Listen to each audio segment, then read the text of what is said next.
rester 1 heure face au palais et à la cour de cassation. Voilà, en silence. Sous un soleil incandescent, mercredi, dans les parages du Palais national et de la Cour de cassation, plusieurs dizaines d'avocats, membres du barreau de Port-au-Prince, se sont donné rendez-vous pour un sit-in dont l'objectif est clair, mettre les autorités, notamment le président de la République et le président de la Cour de cassation, face à leurs responsabilités concernant l'assassinat du bâtonnier Maître Montferrier d'Orval.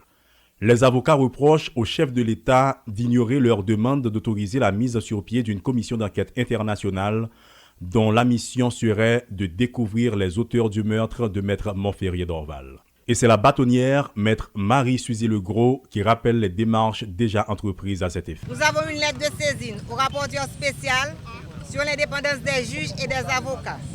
Nous avons adressé une lettre à la représentante du Bureau intégré des Nations Unies. Nous avons adressé une lettre à l'ambassadeur de l'Union européenne en Haïti. Nous avons adressé une lettre à l'ambassadeur de France en Haïti. Une lettre à la haute commissaire des droits de l'homme des Nations Unies.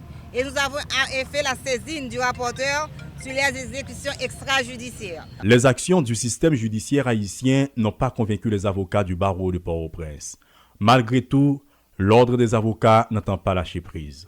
L'un des membres du Conseil de l'Ordre, Maître Patrick Pierre-Louis, nous en dit plus. Face à l'ampleur du geste sacrilège posé le 28 août 2020, nous n'accepterons pas un simulacre de justice. Le Conseil de l'Ordre, au nom de tous les avocats du barreau de Port-au-Prince et des juridictions à l'échelle nationale, dit non à la complaisance des autorités publiques, non à toute connivence des acteurs judiciaires. L'espace choisi est très signifiant. Il convient de rappeler au président de la République Jovenel Moïse que la femme de César ne doit pas être soupçonnée. Le chef de l'État doit démontrer sa bonne foi dans ce dossier, selon Maître Robinson Pierre-Louis, secrétaire du Conseil de l'Ordre. Apparemment, c'est un refus puisque première lettre écrite 14 septembre, 6 octobre, il écrit encore, barreau de Port-au-Prince écrit, fédération des barreaux écrit, avocat sans frontières écrit. Jusqu'à présent, il fait la sourde oreille. Le président dit, et comme ça va intéresser lui. Donc nous dit, non, il faut nous faire un devoir, nous. Et ça nous fait là, je dis, lui témoigner attachement nous à la lutte là, lui témoigner attachement nous à la revendication nous.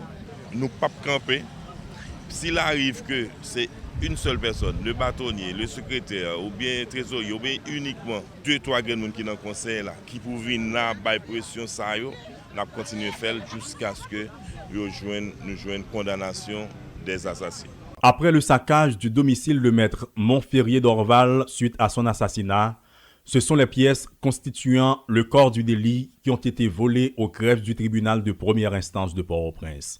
Ce qui, selon le barreau, est une entrave évidente à la bonne marche de la justice haïtienne. Mais le barreau de Port-au-Prince n'entend pas faire machine arrière. Il souhaite aller jusqu'au bout, jusqu'en cassation, jusqu'au bout. Si c'est pour une jambe frontière, on a jambe frontière pour nous faire. 28 août, 28 octobre.